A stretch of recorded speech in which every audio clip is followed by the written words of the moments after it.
What's going on, everyone? Welcome back to the channel. It has been a minute since the last time I posted a video. I have been busy trying to do my research on Elden Ring before I put any more videos out there. I wanted to make sure I have all my bases covered before I start talking about my thoughts on this video. I know a lot of people right away started rushing to fill the market up with videos on Elden Ring, and that's just not me. I don't feel like talking about something that I don't know a great deal about. So I did my research, and I'm here to tell you what my thoughts are on this game. I think that it is a real good game, actually. I've played through it several times already, from start to finish. I've got my Platinum Trophy, and it is a very good game.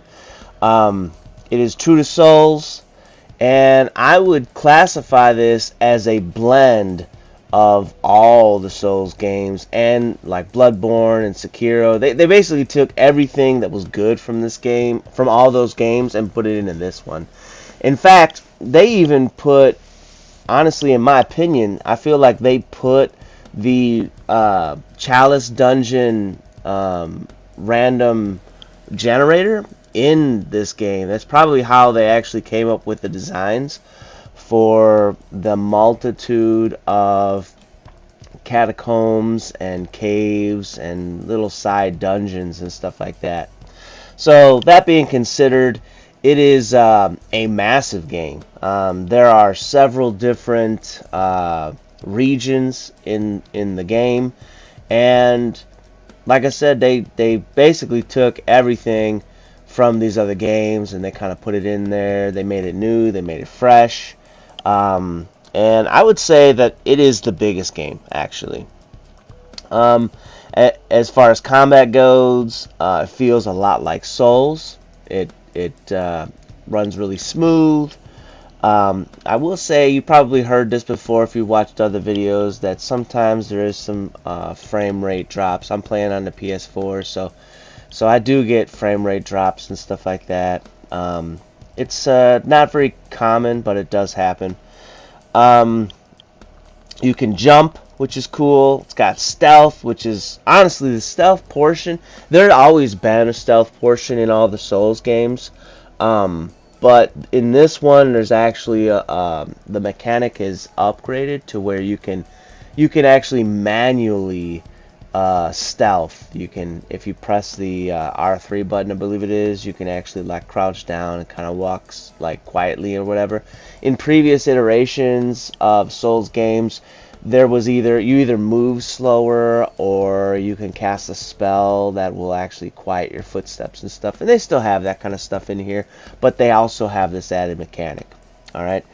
And then I would say that, I mean, people like to say that this is the first open world game that FromSoft made, and I mean, officially, I would probably, agree more or less. However, if you go back to Dark Souls 1 and especially Dark Souls 2, those games they're actually really quite open world. There's only a handful of places that you have to go in order to progress to a certain point, but otherwise you can go to just about every single other place in those worlds, and it really does have that open world feeling, that exploration feeling to those two titles.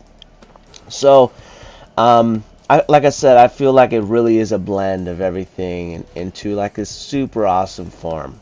All right, and that's pretty much all I gotta say as far as to my just basic review of the game. It's really good. Check it out, play it, and let's go ahead and start talking about difficulty.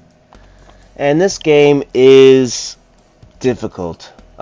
Make no mistake, it is a very difficult game. However, that being said, it's also, in my opinion, one of the easiest Souls games. You can make an argument that certain areas in this game are probably some of the most difficult out of all the Souls, and that would also be true. But it has, because of this, it's so open. you can make it easy for yourself. You can just kind of rush through things, and it would be very difficult. But yeah, it's kind of strange because if you took, for instance, Bloodborne or Dark Souls 3, it is less open world. It is more linear, and because of that, the game can feel more difficult. However, there's still things you can do to make it a little bit easier to play. In this game, there's a lot of things you can do. Just kind of like I said, talking about the differences between the iterations of the titles of Souls and stuff.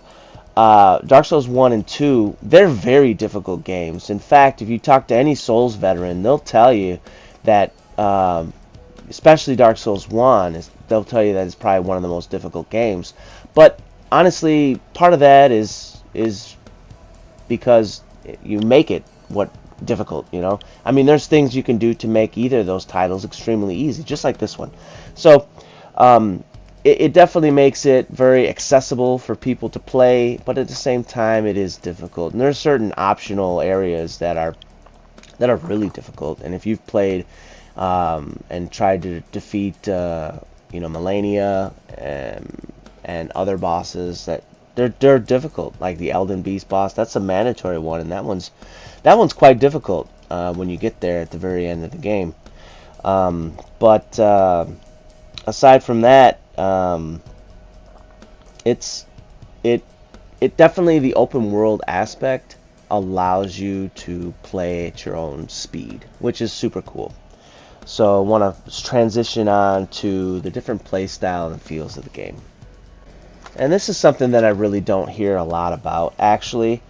When I watch tons of videos on this stuff. I've been doing my research, like I said, and in case I haven't mentioned up to this point yet, this is a new playthrough that I started. It's kind of a hybrid intelligence and faith build, which is probably pretty unconventional as far as a build goes. But this game does support the use of hybrid builds. In fact, I would even go as far to say that the game encourages players to, at the very least, dabble in a mixture of spell casting and just your traditional martial skills, your strength and dex type skills.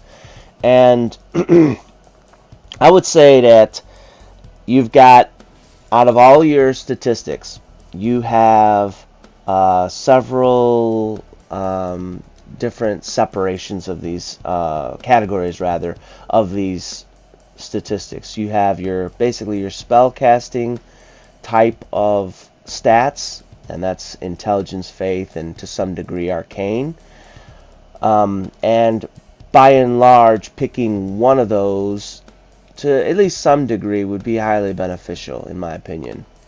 And the main reason for that is because the design for spell memorizations, the spell slots, in previous titles, in order to cast a spell, you had to increase a specific statistic in order to gain access to learning or memorizing more spells at once.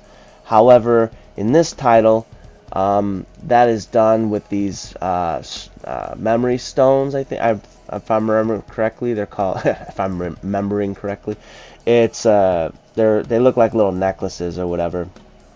And each one that you get, it allows you to memorize another spell. And I think you can start off memorizing like 2 spells or something like that, 2 or 3. And so if you don't have any spells to memorize, then you're just wasting that. So it kind of makes you feel like if you're not doing it, then you're kind of losing out. And a lot of these spells, they really don't require, beginning spells at the very least, they don't really require large investment into either of, whether it be intelligence, faith, or arcane. Which, like I said, arcane is a little bit funny because it kind of, there are some spells that work based off of Arcane, and there's some catalysts that you can use to increase the spellcasting capabilities from Arcane. But primarily it's intelligence and faith. And Arcane is basically the jack of all trades kind of stat. Like, you can cast spells, you can increase your stat, or not stat, your status effect chances and stuff like poisoning enemies or putting bleed on them, and so on and so forth. But having one of those for spells, it's highly recommended. I think that it was designed in such a way to recommend that. As far as strength and dex, it's also highly recommended to have one of these, to pick one of these. You can, of course, you can have two or whatever.